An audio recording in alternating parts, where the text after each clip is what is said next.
ఈ రోజుల్లో ఒక చాలా బాధాకరమైన విషయం ఉంది.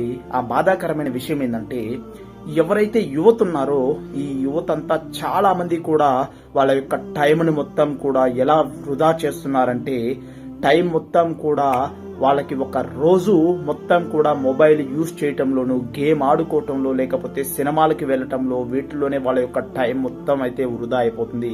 కానీ వాళ్ళ యొక్క నమాజులు కానీ, వాళ్ళ యొక్క ధార్మిక విద్య ఏదైతే గ్రంథం యొక్క పరిజ్ఞానం కానీ, లేకపోతే వాళ్ళ యొక్క కనీసం వాళ్ళ తల్లిదండ్రుల్ని పోషించటం కోసమైనా సరే వాళ్ళ యొక్క సరైన ఎడ్యుకేషన్ కూడా వాళ్ళు సరైన దోహదపడలేకపోతున్నారు. దీనివల్లే చాలా మంది యువతకి సరైన అవగాహన లేక వాళ్ళు ఈ మొబైల్ కాలక్షేపంలో ఉండి వాళ్ళ యొక్క తల్లిదండ్రులకి బాధ పెడుతున్నారు.